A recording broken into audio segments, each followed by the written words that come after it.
Are we live? Are we live? Are we live? Are we live? Are we live? I knew you'd get there first today. Yeah, let's check we're live, guys. Let's have a little look. Wow, heaps of questions coming in. Okay, just check we're live. Hey, everyone, if you've just joined, do say hello. Yes, Dave, we're live. Yeah, it's switched now. You get I always used to get the notifications, but now I don't anymore. Oh, never mind, mate. Right. Yeah, hey, everyone. Andy and Dave here. Another Tuesday tune-in, second Tuesday tune-in of 2021. Yeah, if you just joined us, do say hello. Do comment. I've seen a few people join in as always. Brooke, it's been a few weeks, mate. What's going on? You must be working from home, surely. Hey, Brooke, how are you? Yeah, Brooke, Mark, Dave, Joe, Paula, Sarah, Julie, Sophie, Amanda. Great to see you on. Sophie, is this your first live? Wow. Or your first one actually watching live? Well, welcome. Yeah, it's relatively the same watching it in a replay, but I suppose you can get involved a bit more. So yeah, any questions, mate, do comment obviously below with any questions you got today. Dave, all about flights. It's the one. Yeah. Well, it's you know, we want to stay positive and to keep flying high. Oh, Dave, I'm a bad example on you. No, yeah. Sorry, I was waiting to see if I could hear everyone's laughter, but obviously no. No, yeah, it's a pertinent topic at the moment. Everywhere and everywhere, flights are being changed, delayed, cancelled, rebooked. And also we've noticed that there's a lot of questions because it's that time where pre-season, even though the season's obviously been disrupted, people are still thinking about it and looking at flights. So yeah, awesome. Yeah, we're going to cover it all today. Yeah, great stuff. Cheers, mate. Okay, yeah, well, loads of people joining us now. Yeah, I want to say hello to everyone if you can, but yeah, cheers for joining us. Bry, always, he loves this, doesn't he? Every Tuesday. Yeah. I think we need to come up with an award for like the person who's been on the most lives. I wonder if we can track that. Well, that would be like, I think, to be honest, I think I would put Brian, Shona, that's a beer, and Diane, and maybe Ramona. I think Tamarin would be a close second. I don't know, old Marky Boy Van Rossum, James Ashley might be up there. Honestly, I don't know who we'd have to give the award to. It would be an awkward one. It would actually, yeah. That'd take a lot of tracking, but anyway, it's great to see heaps of people join us again. Obviously, continuing along into the journey that is 2021. Let's hope it's a lot different to last year. Yeah. But yeah, right, flights, Dave. And we've had heaps of questions come in on the emails anyway. Email that went out an hour or so ago. So I think we'll crack on with them because there's a few of them, Dave. With regards to flights, and I know when we're talking about flights, that's anything from obviously booking your flights to rescheduling your flights to which airports to go to. It could even mean in terms of what types of bags that because some people prefer to take a suitcase rather than a duffel bag onto an airline. You'd be amazed. I had that question with you the first time I went to EDC. I remember saying to Andy, like, Andy, help me. What do I do? Do I bring my stuff in a suitcase or a duffel bag? Or do I pack my duffel bag in my suitcase? These are questions that, like, I don't know, that seems to be a biggie. I know it was a big one in my mind because it was easier to focus on that than am I going to make it? What's the altitude doing? Never mind that big problem. Let's focus on how do I pack my Garmin? Yeah, exactly. Sorry, I just saw a great question by Dave, and it's not relevant, but you know what? I like your question, Dave. Can you use a day sack at night? So he's definitely on the same level as you, Dave, when it comes to puns. I think it must be the name Dave. It must bring something out in you guys. But yes, you can, Dave. Yes, you can use a day sack at night. Yeah. You should change them. We should have a day and night sack, shouldn't we? It's always nighttime somewhere. Yeah, exactly. Exactly. You can use that excuse not just for day sacks, but if you fancy a beer at 11 in the morning as well. Any excuse. Yeah. Right. Okay. Let's go deep into the tune in then. Okay. Questions. Right. We've had a few come in. Obviously, Lauren is on the phones, as we like to say. First one's from Sarah Bishop. Hey, Sarah.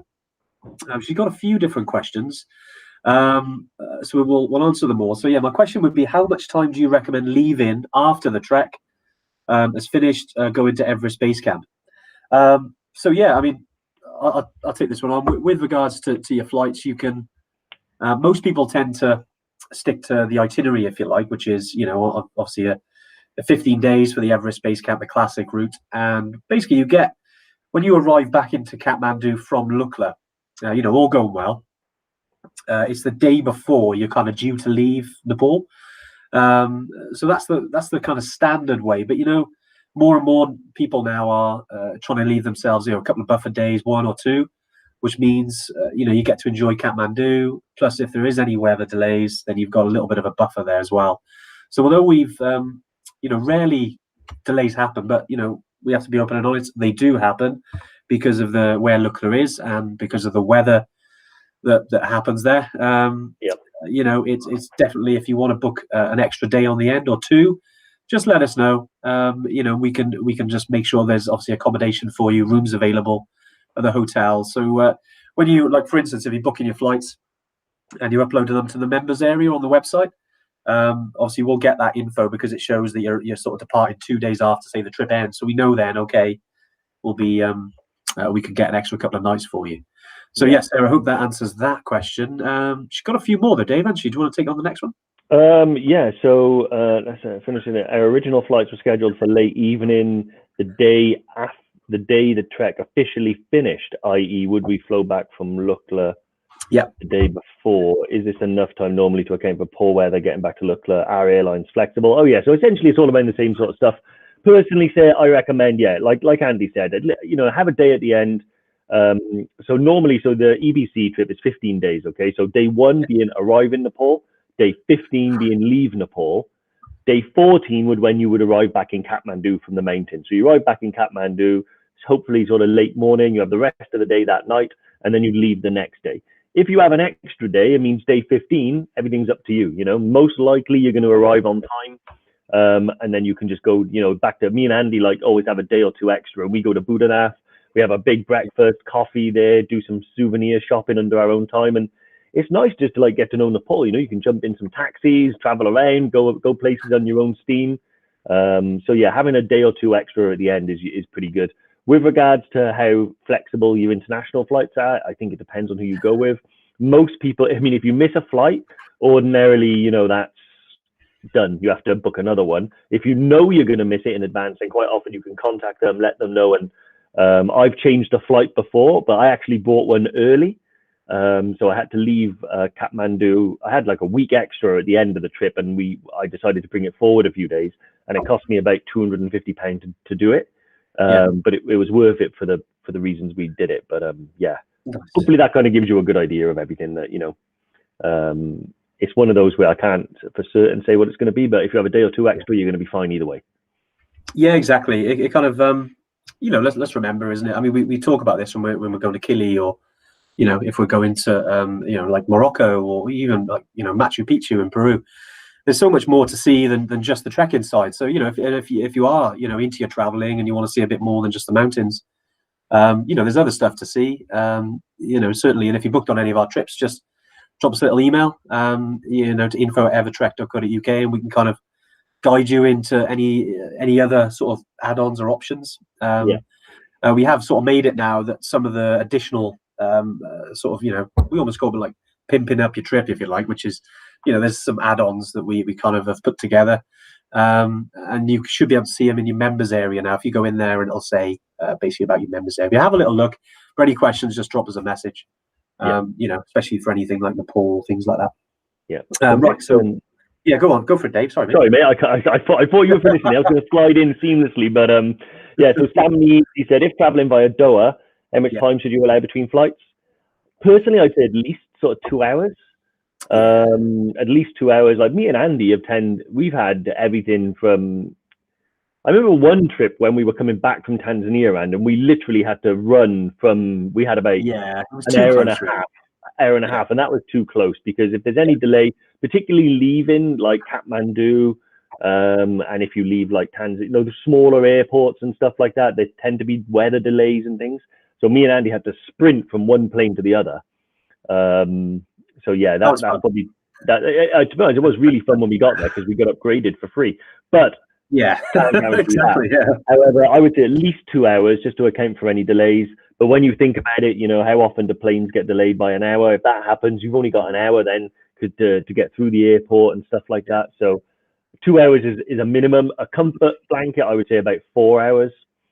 You know, and there is a thing. So if you have a delay of more than, I think, 7 hours or 8 hours, and there's not an alternative, you can get a hotel in Doha. So you leave the airport and you go and get a hotel.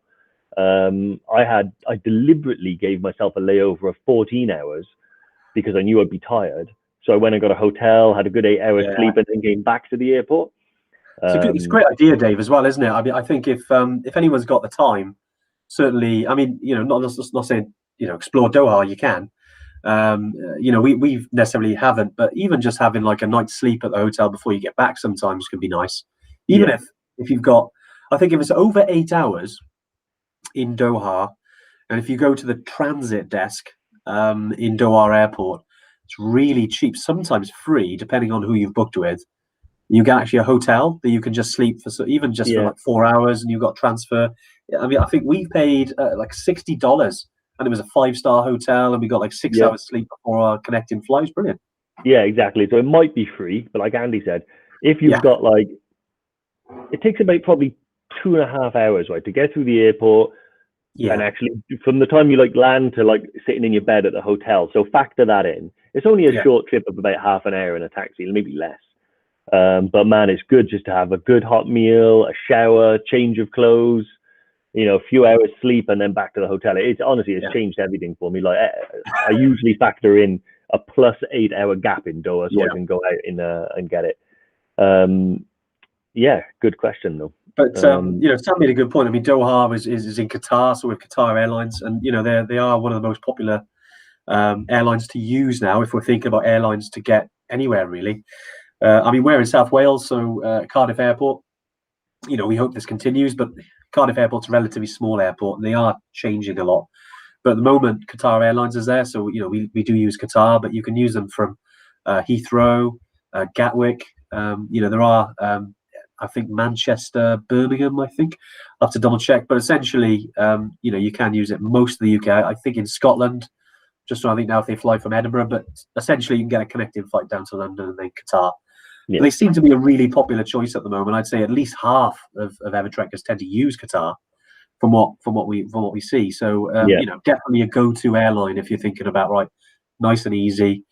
You know, I mean, we're not actually affiliates with Qatar or anything like that, but you know, we talk about just from our own experience. They tend to be nice and streamlined. Their processes are really good, and one thing I've heard from a lot of people in the group, on the Facebook group, is that they're really good for reschedules and refunds as well. So essentially, if you know, your flights get cancelled or you need to reschedule, they're really good at that. So just something to think about.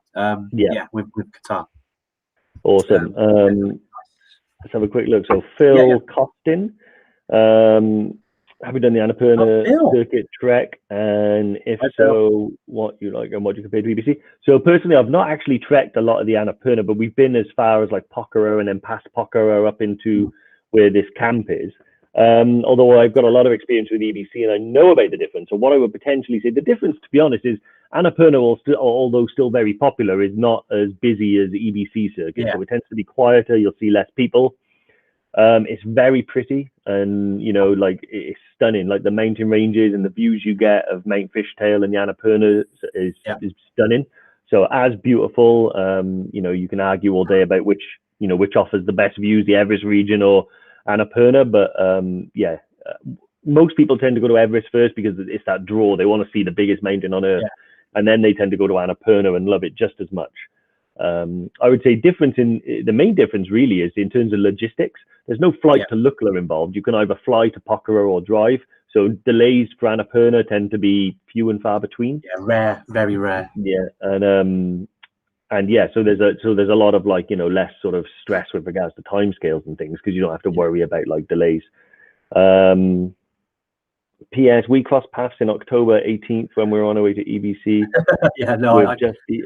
Phil, do you? Yeah, I do. Yeah, I met Phil in Namche. I think he was at the Nest. Phil, if you're watching, of course I remember you, mate. It was great. Basically, I was with I was doing a private trip with Just Eat up to Everest Base Camp, and obviously there's other EverTrek trips going on at the time, and caught up with the guys in one of the the lodges. Yeah, it was great to catch up with you, Phil. Yeah, I hope you're well. I know you're coming back with us with Annapurna. Obviously, we can't wait to have you again, mate. I'm sure we'll see each other again when we can run these trips, mate. But yeah, great to. I mean, Annapurna, as Dave said, it's a beautiful, beautiful part of the Himalayas, and logistically, it's a lot easier to get to. And you get the added bonus of seeing a bit of Pokhara as well, a different part of Nepal that you would have seen before. So yeah, you'll absolutely love that. In terms of challenge level, it's like Dave said, relatively the same. It's a little bit different. There's a few more roads closer to the Annapurna region, which, although makes logistics easier, can take that spark away from it sometimes. You know, if you're trekking and there's a road over there, where the Everest region, as you know, Phil, and a lot of people, there's no roads. You know, so yeah, and that's only just the first couple of days, and then you're off, you know, around the Annapurna region. It's fine. But yeah, just something to think about, because I know people ask about that with regards to Everest or Annapurna. And you know, they're both amazing. I mean, why not do both? You know, we've got plenty of time when we can. That is, when we're allowed. Yeah. But right, yes, Heather, I just let's have a little look. So she's mentioned about Peru, about in terms of the airport to fly to, is the internal one to Cusco included in the trip? Yeah, Dave, I know we've obviously with this, because when with South America, it's relatively new for us, but we've kind of, in terms of launching it, you know, we wanted to make it as easy as we could. So yeah, with regards to internal flights, they're included. The international ones aren't. So get in there, because basically you fly into Lima, and then there's an airport or the hotel. So one of the reps sort of meets you there, take you to the hotel, obviously check in, and then the sort of morning after, I mean, depending on when your flight is, you then get transferred to your internal flight to Cusco. Okay. Yeah. So apologies for the any confusion about that, Heather. Yeah, with Peru is sort of brand new to us, really, if you like, over the last 12 months. But yeah, apologies if there's any conflicting information there. Hope that sort of clears up a little bit. So yeah, like I said, the internal flights are included to get from Lima to Cusco. Okay. Nice, Dave. Any what's the next question, mate? We got any? Anyway, so what? Dave Geary, well, it's a beast. So basically, Happy New Year to you, Dave. Hope you're well, my friend. In respect to flights, what dates and times do your flights need to arrive and depart from Kathmandu in relation to EDC? So for instance, okay, so basically, you know, as I said before, EBC trip is a 15-day itinerary. Day 1 being the day you arrive in Nepal, and day 15 being the day you need to leave. So for instance, your trips are Saturday the 9th to Saturday the 23rd of October. So you need to leave the UK on Friday the 8th of October. So your flight, Heathrow, wherever it is, Friday the 8th of October. You'll fly through the air for quite a while, and then you'll land in Kathmandu on Saturday the 9th of October, and then we'll pick you up, and that's your start date. The leaving date is up to you. Well, half up to you. The earliest you can leave is the 23rd of October. So you arrive back from the mountains, you land in Kathmandu, you spend an evening, and then you would fly the next day. Or you can have an extra day or an extra 2 days or a week or 3 weeks or a month or a year. It's up to you how long you want to stay afterwards. You just let us know. You don't have the luxury of extending your stay. I should have read that first. You deliver the holidays. So what are the optimum times to arrive? Okay, so yeah, so you're going to need to, like I said, leave the UK the day before on Friday the 8th, arrive on Saturday the 9th, leave on the 23rd. Times, I would say you need to book your flight with 2 factors in. Having enough time in your layover, like we discussed earlier, like, you know, 2 to 4 hours minimum. And we want you to, well, we'd like you to arrive in Kathmandu as early as you can. Excuse me. It means that you have time to get picked up, go to the hotel, get refreshed, have a shower, wander around Kathmandu, and then go for your evening meal without a rush. And in relation to when you leave, it's entirely up to you, totally open. You have the entire window of the 23rd of October to do it. It doesn't matter, because it's all on you. So just try and figure it out by what time you want to arrive in the UK and go from there. Yeah, nice. Just going to bring something in as well, Mark. Mark bought one of our EverTrek jackets. Probably way before Christmas now, wasn't it? We were trying to get them out before Christmas, and with the deliveries and stuff over Christmas. But yeah, great to see that you got it, Mark. I know a lot of our EverTrekkers who have bought one of the jackets, raising obviously much needed funds for the support team and the guides in Nepal. So Mark, great stuff. No worries, mate. We always Always like to add a bit of sweets in there, just if you're going out for a trek. But yeah, glad you like them. And yeah, just while we're on that subject, Lauren, if you're watching, can you pop the link in the comments as well? Because if anyone does want to grab one of these jackets, we are having another batch made. Yeah. Obviously, that it's been fantastic, and we've had heaps of donations now. Obviously, they're £100 the jackets, but all the profits then go to the guides out there. And Anuj, who's our operations manager, I will post a couple of pictures about this.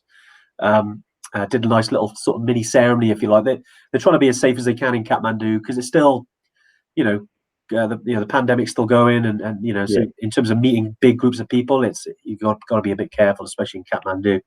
So yeah, but we did do that, and they gave much needed supplies to the guys in Kathmandu, and some funds as well, because obviously there's still no trekking going on. And we were super chuffed with regards to how much we raised. But yeah, if you want to get the jackets, just thought I'd throw that in there.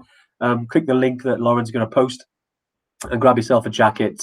Again, it takes sort of 4 to 6 weeks essentially now with regards to getting produced in Nepal, shipped over, and then we'll send them out individually then.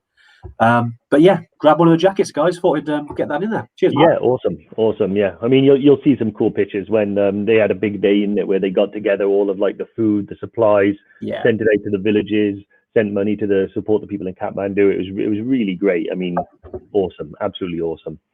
Okay, next one, Marky Van R. Let's have a quick question, completely off topic. I remember. Yeah. Oh, right. Garmin Activity Watch a few weeks ago. Can you remind us which one it is? Okay. Yeah. So I've had quite a few of these. I've worked my way up. I used to use Suunto, but the Garmin I've got now is the Fenix 6 Pro Solar. I'll be honest, it's quite expensive. It was quite a luxury treat. But now it is really, really good. It does a lot of like multi-sports and stuff like that. Monitors your heart rate and oxygen levels. They're not going to be as accurate as like, a hospital would mark it, but it gives you a really honest indication, So if your heart rate's high, it'll tell you it's high, so mine apparently is 68 at the minute, so I must be quite amped up. And then, yeah, it's quite high for you, right? Yeah, and blood oxygen levels and stuff like that. So and the battery is really good. I did use it to Kilimanjaro, and the solar aspect of this is brilliant. It doesn't so when you're using it, obviously you'll burn through the battery quite quickly. The solar aspect of it can give you like an extra day to 3 days. So just taking the edge off. So yeah, have a look at it. Let me know what you think. Other ones, I had a Suunto 9, which is really good, but just didn't quite have as many features as the Garmin. That's the thing with Suunto and Garmin. I mean, essentially they all do a similar sort of thing, but yeah, there's a few sort of trade-offs. Suunto has better battery life. Not as user friendly as the Garmin's. I mean, Garmin's I got a Garmin here. This is the Fenix 5, the one sort of the model before Dave's, and they're really reliable. But they do get more advanced. A lot of them are like Dave. Yours is touchscreen, right? Is yours touchscreen? No, really? Not touchscreen. No, the Suunto was, but actually, I don't particularly like the touchscreen. But like, there's mine there, and then you can see like the light at the back is for the pulse, and then it's like it's got a really good screen, so there's no glare on it and stuff. So the Suunto, one of the big things I didn't quite like about it was when the sun hits it, like you couldn't really see it. With this, like I'm not sure what the name of the type of screen it is, but it's really good. What happens is me and Andy tend to leapfrog each other because we bought our watches at different times. So Andy had like the Fenix 5, and I was like, oh, that's awesome. And then he has that for a number of years, and I buy the 6. And in a little while, Andy will get the 7, and then I'll be like, oh God, I wish I had the 7. I'm pretty happy with this, unless it changes drastically. I mean, essentially, it depends on what you're using them for. I mean, okay, they are a bit of a treat. I mean, they are expensive these days. I think this was £400 or £500. I bought it probably 18 months ago, 2 years ago. And if you're out and about and you're using it, great for navigation. Garmin has a lot of different things. So I think Stephen Edwards mentions there about using your Garmin any good for golf. I do actually use this for golf as well. If you're running, because it's got like obviously it's got Strava, it's got I think it's called Garmin Connect, which links it to you get all the data then that heart rate, ascent, all that jazz. So it depends what you're using it for. But very popular Garmin. They're great. I think there's loads out there. I know we talked about it just before Christmas, didn't we? We talked about different sort of smart watches, if you like, active watches. And yeah, but Garmin are really good. You won't go far wrong. But I think Kim's mentioned there about the descent. If you're a diver, and yeah, I used to use a lot of Suunto because I'm a scuba diver as well. And you know, with regards to sort of Garmin, they're not really. I say Suunto, you know, historically owned that kind of avenue, if you like. You know, with regards to diving, then they moved into the active watches. You know, so I do like Suunto when it comes to diving watches and computers. But yeah, I mean, if check out that one. I haven't heard of that one actually, Kim. So I'll check the Descent out. Definitely nice. And they work on planes. They do. So, yeah. They do work on planes. Here we go. Right. So just going through them, I think we've got Joel Palmer. Joel, yeah, nice to see you on the live. Does anyone in Kathmandu sell Newcastle Brown Ale? They do actually. The Irish pub. There's an yeah. I didn't drink it in Kathmandu, but I saw it. It was on offer because I used to drink Newcastle Brown years ago when I was living in Thailand for a random reason. But I had a good friend from Newcastle, and she was like, "Right, have some Newcastle Brown Ale." So I was okay. And yeah, I quite like it. So yeah, but they do sell it in Kathmandu. I have seen it there. There's an Irish, there's two Irish pubs in Tamil, and yeah, that's your challenge, Joel. Yeah, crack on and see if you can find it. Yeah. When you're in there. Let's have a look. Lewis Black booked EBC for April. Would you recommend still booking flights early, or hold off a bit in case the UK stays in lockdown? Yeah, so it's a really good one actually, Lewis, and very apt. Because of the situation. I mean, Dave, I know we talked a lot of this about last week, aren't we? That we have told people, no, not told people, advised people that the spring could be affected. So it's really one of those, isn't it? It's hard to say yes, go ahead, book your flights. It's going to happen because it's still up in the air at the moment. To be fair to you, you know, if you do book them, and I go back to what I said earlier about booking with an airline where you can change them. Yeah. Last minute, like if you booked your flights, great, and you've got them locked in. So if it does go ahead, great, you've got your flights, and then you can reschedule them. You know, that's something to think about. You know, so I mean, as I'm saying this, you know, if you did book them, just to lock them in, and then have the option with the airline, to reschedule, then that could be something to think about, I think. So there's a couple of things you can do as well to kind of look after yourself, sort of financially. We know that things are uncertain with regards to flights at the minute, so we totally appreciate that. Between now and April, there's probably not going to be a huge difference in the cost, so you've got a little bit of time to hang it out and see what happens. But if you order, so first thing I'll do is, like, anytime you buy flights, think about getting your insurance first. You know, or at least have insurance, you know, with your bank or somewhere that covers the cost of the flight. Secondly, if you do it on your credit card or pay for them with like PayPal and stuff like that, normally you have like financial protection there where you can just claim it back through PayPal or the credit card company. So you haven't lost anything. And also by going direct to the airlines, as opposed to going through, you know, if you go through like Skyscanner, Momondo, those things, you will get cheaper flights. But they're sold to you by very small agencies, you know, so they don't have the capacity for refunds, for flexibility and rescheduling like you would direct with the airline. So if you go direct with the airline, you might pay a little extra, but think of it as like, you know, paying for peace of mind, because, you know, if you need to deal with them, it makes life so much easier. And I just know someone as well, Peter Ferguson, do you think flights will continue from Ramachap or revert back to TIA? Well, I think I'm very certain they're going to go from Kathmandu. We were. What happened previously was they were doing the travel to Nepal and tourism. Nepal is growing year on year, and what's happening is Kathmandu International Airport, Tribhuvan Airport, is very small. It only has one international runway, so to land all those planes was taking a long time. So they were renovating the airport. Now, what that meant was that it put a little bit of a question mark over not every domestic flight to Lukla was going to go. We knew that. And we had to make a call, and we made the call in the interest of getting you to EBC, which is, you know, the ultimate goal, to go from Ramachap. Then there's no question about it. We know the flights are going from Ramachap. We know that some people, yes, they went from Kathmandu. We know a lot of other people as well went to Kathmandu, waited for 4 hours, their flight got cancelled, and then it was too late to go to Ramachap, so they lose a day. and that cocked things up like quite bad for those guys. So but you know, as far as we're aware, we've got no indication that there's any more work being done, and that we're okay to go back to Kathmandu. Yeah, it's a good point, and yeah, cheers, Peter. It's certainly one of those. It's a good option to have now.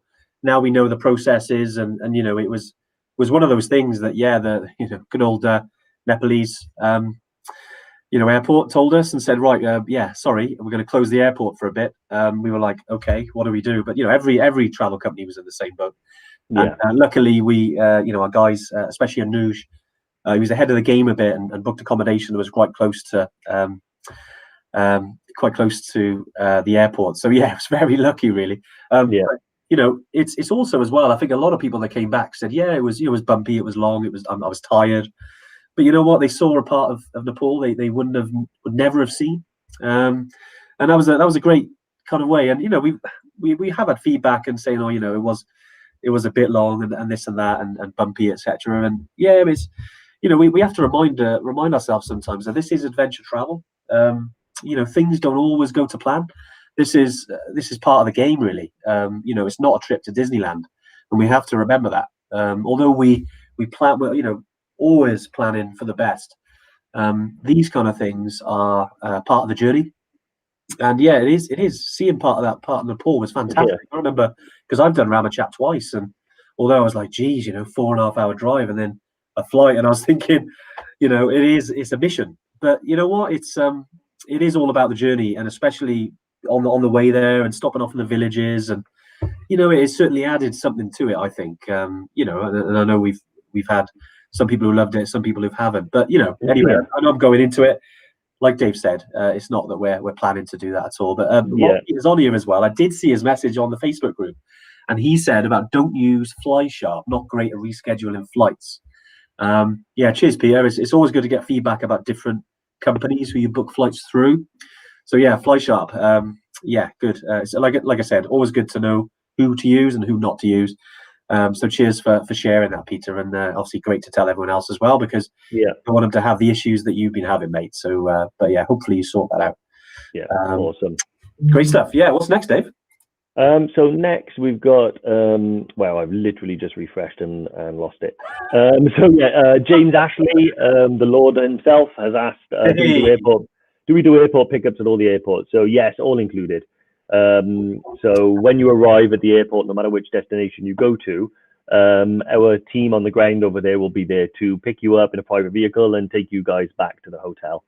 So yeah, all you really need to do is turn up and look for the EverTrek sign and make your way over, and then you're welcomed and sent on your way. So yeah, no stress at all with getting from the airport and stuff like that.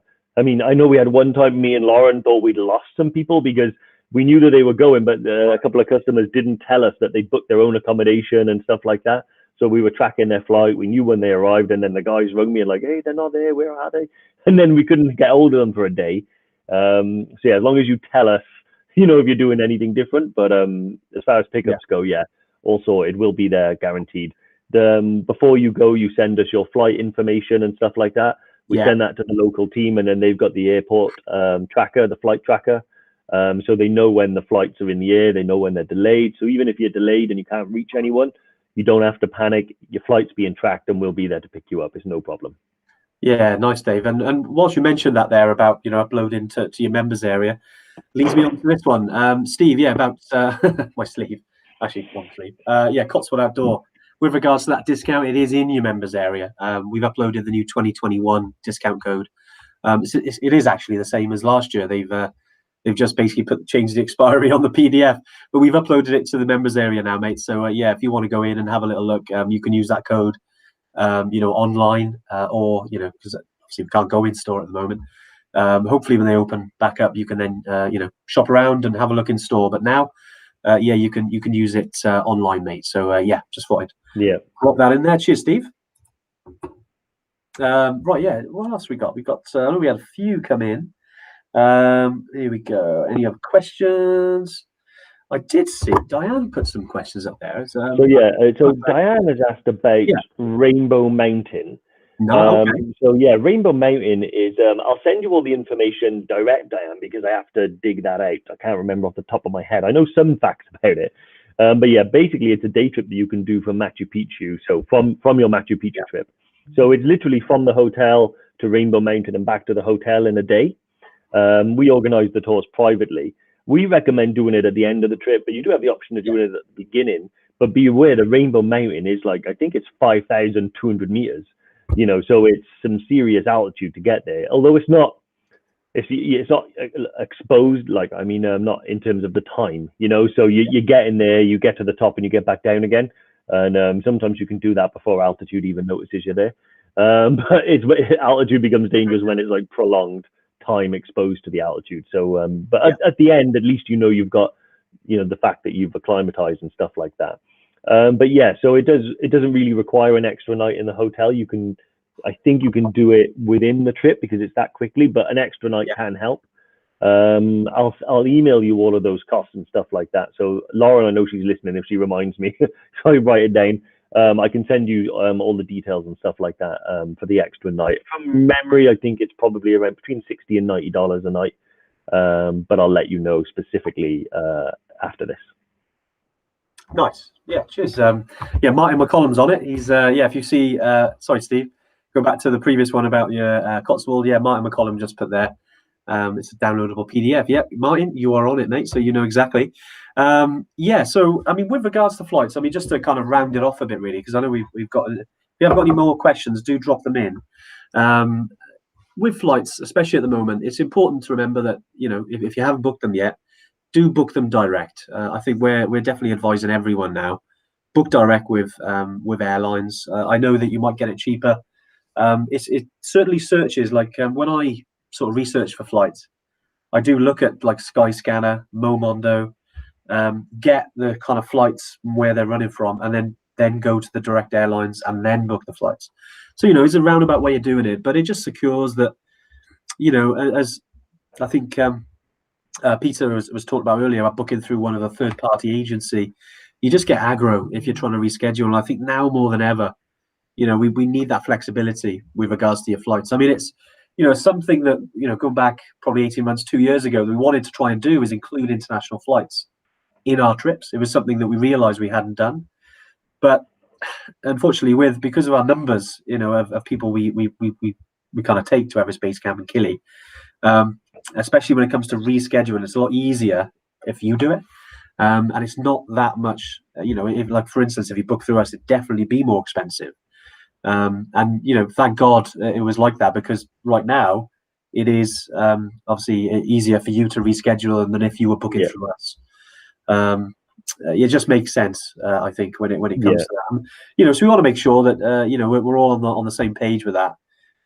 We know it's challenging right now, especially around flights, and obviously we're regarding our end, which is the land stuff. You know, running your trips. You know, we'll always be flexible. Yeah, that's what we're about. We've always been like that. We don't need COVID just to be like that. We're always flexible, and we'll remain so as we go forward. So, yeah, but when it comes to flights, look around. You know, if you're lucky enough to get to go on business class or something like that, then well done. They're quite pricey, but you know, there's plenty of options out there. But you know, I quite like, you know, going in you know, cattle class. I quite enjoy it. But yeah, there's heaps of options available. Yeah, give me business class every time, mate. Every time. That's ruined flying for you, isn't it? Going on. Yeah, mate. Business class. Like, we got upgraded for free, and ever since, I can't handle cattle class anymore. I mean, not that I have a choice, because it's so expensive, but yeah, it was so good. Laura Baxter. Yeah, Laura. She said she's due to go to October base camp. Right, so you pulled up the second one. So Laura's booked to go with to 𝗂𝘂 in October. Awesome. You're gonna have a wicked time. What do you sleep on? And do you provide sleeping bags that are warm enough? The answer is you sleep on. So we provide you with a sleep-in mat. It's very similar to like those mats you used to do like gymnastics on in high school, you know, like those type of things, although maybe a bit harder. So what I recommend is, if you want like a comfy thing, bring a like a Thermarest mattress, like a blow-up one. They pack down to about this big. Although I do recommend bringing a pump as well, either battery-powered or manual one, because I didn't, and blowing it up got increasingly difficult the higher I got. Like, and the sleeping bag. One night, and I was like, "Wow, that is difficult." You've been doing that every day? Yeah, I mean, at one point I remember I got stars in my eyes because I was like blowing it up, and it really wasn't great. However, yeah, so we do provide you with one. If you don't mind a really firm bed, then it's going to be perfect for you. If you want something a bit softer, bring a mattress for blow up one. You can rent sleeping bags over there. It's like $5 for the whole trip, and they're definitely Really warm enough. yeah. Guarantee you that. Your second question, which was where's the best place to get insurance for 𝗂𝗲? Yeah. So we've got some blogs on insurance as well. Maybe Lauren could post one here. So True Traveller is one that I know myself and Andy have used the most. So I think they're usually pretty good. Then you've got 𝗹𝗶𝗸𝗲, Big Cat. Pretty good as well. Yeah, I mean Kilimanjaro is so like well established that even if you Googled UK Kilimanjaro insurance, you'll get a list of like 100 different providers. We just from personal experience, I can say True Traveller are pretty good. 𝗹𝗶𝗸𝗲, Big Cat, and Dog Tag, like we said, they're the ones that we see pop up the most. Yeah, definitely. We're trying to get some. I mean, I've reached out to some of these to try and get a direct route into these companies. Very difficult at the moment, especially over the last 12 months since good old COVID happened. But yeah, in the future we might have some sort of direct links that'll be easier, and we might get some discounts for that. But until then, certainly, if Lauren can post that article around the best insurance companies to use, and as Dave said, True Traveller, 𝗹𝗶𝗸𝗲, Big Cat, they're the big three really. And I've got some videos on that page as well that kind of walk you through how to book them. I mean, they were current maybe 12 months ago. They might have changed a little bit because there's a little walkthrough because they're always updating the their websites and things. But essentially, you probably get the idea in terms of booking those. And Peter Fergus mentions there he's booked through 𝗹𝗶𝗸𝗲, and they are really good. I think we've had over the last sort of 4 years or so, we've had a couple of instances of evacuations. So it's always good to see which insurance companies are good when it comes to that. And you know what? I think Big Cat, 𝗹𝗶𝗸𝗲, were two people I remember off the top of my head, and their processes were fantastic in terms of, we've got to get this person out, in terms of, because in Nepal with a helicopter, there's always that conversation between the insurance company and the helicopter company, if it comes to it. And we're kind of the go-between, and those two companies were really quick. Get the customer out of there, get them to safety down to Kathmandu, and that was great. So yeah, just in terms of that peace of mind, definitely when it comes to insurance companies, that's why we recommend them, because essentially they're all really similar in terms of cost, unless you've got like pre-existing medical conditions. Unfortunately, when it comes to age, if you're over a certain age bracket, it does get more expensive. It's insurance companies for you, because of the risk. But yeah, definitely those two when it comes to that. A couple more on here. Was it Julie's mentioned? Sorry, I'm just going through all of these. Right. Any others you can spot, mate? So an interesting one just popped up with I think it was Laura again. That's funny. James Ashley. I had KLM and I had enough points to get a sweet hat once. Nice. Send me a picture of the hat, mate. Laura Bachelor, and it actually is an interesting one, not directly related to flights, but did base camp 18 months ago. Do you know what? I could have sworn I remembered your name. Well, in fact, I did remember your name. I just couldn't remember whether you've gone or yet. But which is harder? So 𝗂𝗲 or EBC? To be honest, it's a little bit like comparing apples and oranges. They are very different trips in terms of what they are. Base camp's 11 days of trekking, 𝗂𝗲's 8. Yeah. So it's shorter. And a couple of those 8 days of 𝗂𝗲 are quite easy, I'd say. In fact, out of the 8 days, I'd say there's 2 days that stand out that are probably as tough or harder than EBC, and the other 6 days are probably pretty much easier or about the same as an average day. Nothing too extreme. The day we go up to Lava Tower and down to Barranco Camp is pretty tough. You gain a lot of altitude in the afternoon, and you go quite high, like 1,000 meters gained, and then you come back down. It's all part of acclimatizing you, but that gain is quite tough. And Summit Day, which is Summit Day is harder than any day on EBC. It's a bit of a beast. I say harder, but it's more like it's awesome. It's epic. It's awesome. It's a proper summit push. You kick off in the middle of the night. You're trekking up to nearly 6,000 meters. It's like a proper expedition. It's windy. It's honestly, I absolutely loved it. It was I'd love to amazing. do that right now, I'm telling you. After all we've been through the last 12 months, I would love to be on the summit Kili right now. Wow. Yeah, it is. It is genuinely like mind blowing watching the sunrise. Yeah. From the summit of Kili. It's amazing. And so, but honestly, the day will knacker you. It is so hard, but it's not like laboriously hard. It's like epically hard is how I'd say it. You're never sort of bored and just trudging along, and it's always awesome. So yeah. And it's always as well, Dave, isn't it? As we're talking about that the summit, it's about your mates as well, the people who are in the group, and helping each other along. Because I think, I'm talking from our experience, but I know this has happened on dozens and dozens of trips. Is that you just need that pat on the back sometimes. Say, come on, let's keep going. And especially on Kili summit night, you need that. It's because if you're like me, and I like my sleep, and you're hiking, for hours during the night, and you feel like you're almost falling asleep on your trekking poles. And all you need is someone to go, come on, stay awake, give me a jab, just keep me awake. But it's great. Nice, David. You were talking about it there, and it was can't go. There it is. Summit certificate for Kili there, with the ceremonial sort of necklacey thing that I got given. So very nice. Yeah, it stays there and it stays proud. Shane Hubbard has asked a pretty good question actually around hey guys, obviously with the trips, all brilliant, all spectacular. Would you have a trip that you recommend as a good intro to high altitude trips you specialize in? Yeah, so with with all of our trips, they're all pretty epic in their own right, really. I'd say, in terms of altitude, if you want a little taster, then I think 𝗶𝗂𝗀𝗀𝗲 in Morocco would probably be the one that I would recommend. You're going up to just over 4,100 meters, so you are getting to what we class as high altitude, but you're not there for that long, so it's difficult to kind of say it'll be like when you're on base camp and you're above 3,000 meters for pretty much the entire trip except the first day. Then you do feel the altitude, especially on Kili as well, because you're up and down quite quickly. But with 𝗶𝗂𝗀𝗀, certainly if you're on our 8-day itinerary, because we got a 4-day 8 days, so it depends, what if you got much annual leave, or you got that flexibility, you can do it over Friday to Monday, which is why we got a 4-day. So you can pretty much nail it, have a night in Marrakesh, and then you're back home. Brilliant.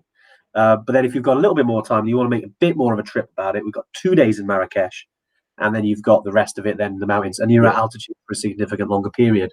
So but I would say, if you're looking for that kind of intro, 𝗶𝗂𝗀𝗀𝗲. That being said, and I think Dave will agree with me with this, my first time altitude, I know a lot of people's is going for the big ones, going for Kili, going for Everest. And I'm not saying that's the best way, but altitude is, it's hard to, you can't really acclimatize before you go. I know we talked about last week about high altitude tents and that kind of thing, which does, you can pre-acclimatize, but essentially it's more or less done on the trip. Your speed, your hydration, all that stuff is there and then. Obviously the training is important, but you don't have to train a high altitude essentially just to have success. I mean, the tried and tested way is just going out there and having an awesome time and taking your time and just drinking it in. If you want to go straight into one of the big ones, there's nothing stopping you. And I know a lot of people on here who have gone to altitude the first time, they've gone for EBC or Kili for the first time, I mean, I'm basing it just on your picture, Shane. You look like you know your way around the mountains. I honestly think, I second what Andy said. If you want an introduction to it, then 𝗶𝗂𝗀𝗀𝗲 would be perfect. However, there's not necessarily a need for an introduction. For instance, like my first time at altitude was Everest Base Camp. And I acclimatized well, and I had a great time, and I didn't think about it, because the only thing that kind of worries me, like if your ultimate goal is like you want to go to Kili or EBC, or you want to do like Island Peak or something epic like that, then I would focus just immediately on that, because I wouldn't want you to go to 𝗶𝗂𝗀𝗀𝗲, have a bit of a rough time, and then think, I couldn't do EBC something, because that's not the case at all. You can absolutely acclimatize, and every time you acclimatize is a little bit different. We've talked about that in the past, like both myself and Andy have, probably done EBC more than the average person.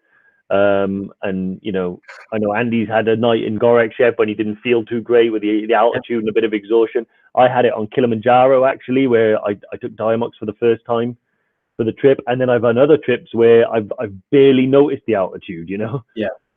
So your body will react differently every time, but as long as you do the basics right, it'll always acclimatize, you know, to a degree enough to get you to where you need to go. Yeah, nice. Awesome. So Shane, we'll see you on a trip. Yeah, definitely. Exactly. You know, message us, Shane. I can't recall if you're on a trip, mate. But if you do want to go to high altitude, obviously we'd love to have you with us. You know, definitely drop us a message, and you know, we'd like to help you plan that journey. Plan for when you can, so when we can go and hike in the mountains. Warren asked a good question, actually. You know, I know we've briefly touched on this earlier in the call, either in the live, around you know, potentially delays at 𝗶𝗂𝗲. I know, I don't know why I said call. It's because it's like a Zoom call. This is Zoom calls, you know. Because we're on Zoom too much. Too many Zoom meetings at the moment.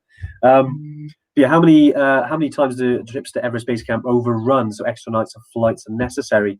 You know what? In the last 4, because it's actually our 5-year birthday in March, which is nuts. I can't believe we've been going. We've run in trips for about 4.5 years. But yeah, essentially in that time, it must be on one hand that we've had, you know, just thinking back, Dave, in terms of numbers, of groups that have been stuck. I mean, we've had a couple where it's more to do. Do you remember festival season a couple of years ago? I think if Brooke's on here, and she was delayed by a day because all the airlines just down tools, didn't they? Just out of nowhere.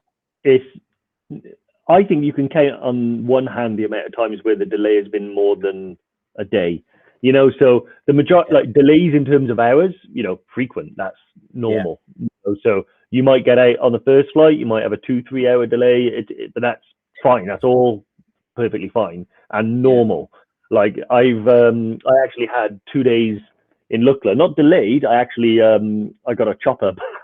I joined Chopper Club and got a chopper back. So I got back 2 days early, and I actually had 2 days in 𝗶𝗂𝗲, and it was actually really enlightening to spend a few days there and just watch the weather, you know, and not like I was just sat there with a telescope, but you know, like you see cloud come in, planes can't land. Half an hour later, the cloud goes out, and you can imagine planes from Kathmandu like scrambling, you know, to get there and stuff. So that's normal little delays. I would say, like Andy said, we could count them on one hand the amount of times that we've had.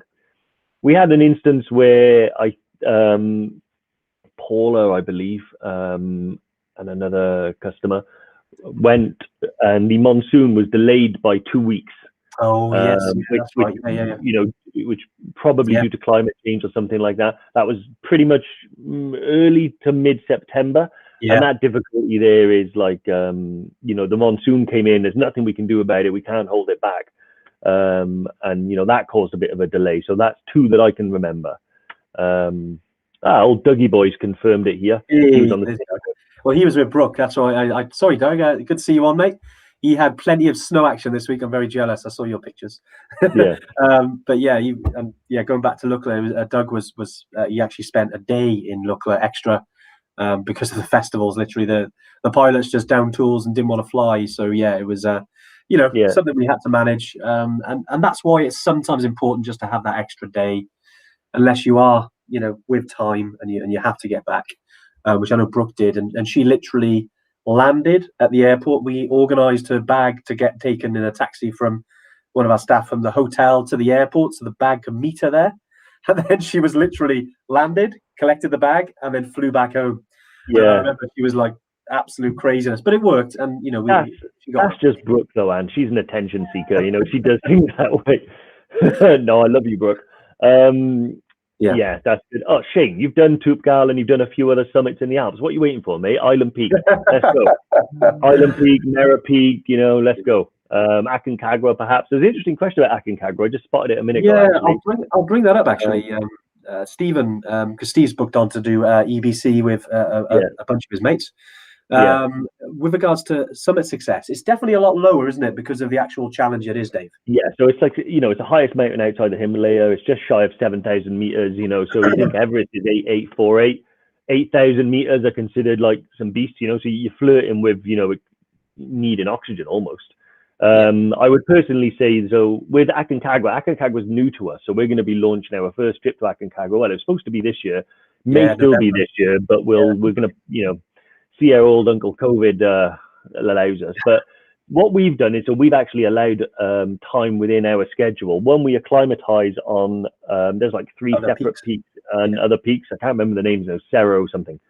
And we acclimatize on those. So we're not acclimatizing on 𝗂𝘂𝗲𝗏. So 𝗂𝘂𝗲𝗏 base camp can be quite busy.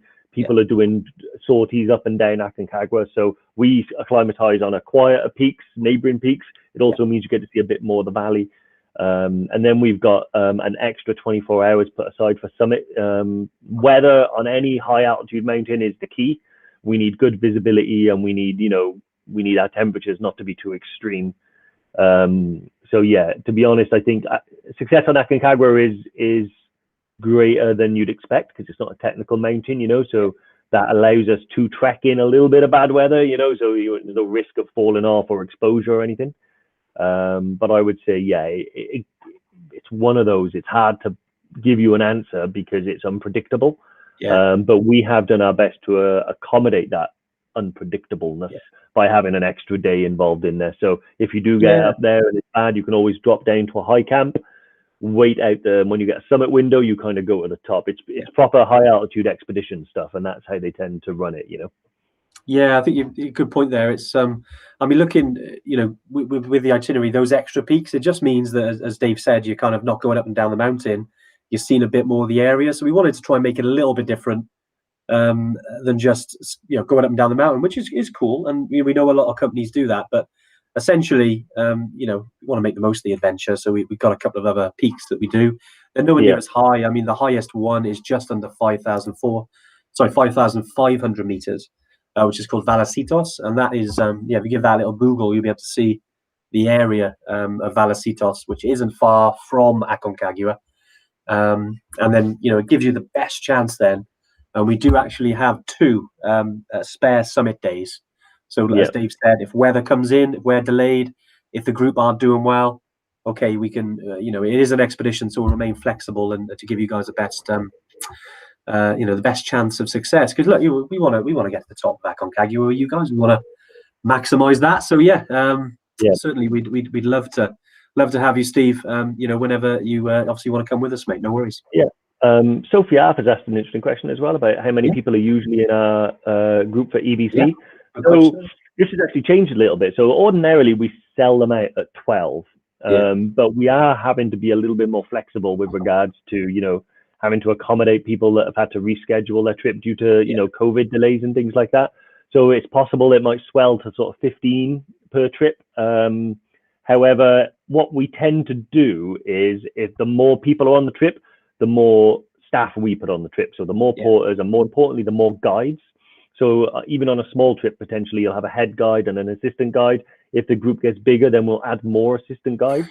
What that does is it kind of gives a big group a small group feel, because there's always a guide you can talk to. You're not like waiting to ask a question or anything like that. What we are doing now as well is, if we see that numbers are like getting too big, we'll run 2 parallel groups alongside each other. So rather than having, say, a group of 24, we'll do 2 groups of 12, each of them with their own core members, each of them with their own guide and own porters. You may be going to the same place at the same time, like you are with a lot of other people, not just EverTrekkers. But essentially what it means is that you have your own trek in a little, like, small group feel again, whilst we manage everybody and get everybody to EBC. I think it's one of those as well where, like, I think most people who will be able to comment, when you are on the mountain, you can kind of trek with whoever you want to trek with. You can trek on your own for a bit, you can trek with friends from your group, you can chat to some other people from another group. It's a very sort of, you all become like one large community. You'll see the same people from other trips. Like I got really friendly with a couple of Brazilians on one trip. We were like, they're still my friends on Facebook, just from walking together. And they were famous, right? I believe so. Yeah, I'm not entirely sure. There were TV presenters in Brazil. I remember that, and I was thinking, a little look. Not that we watch much Brazilian TV, but maybe now we can have a little look. Actually, yeah, exactly.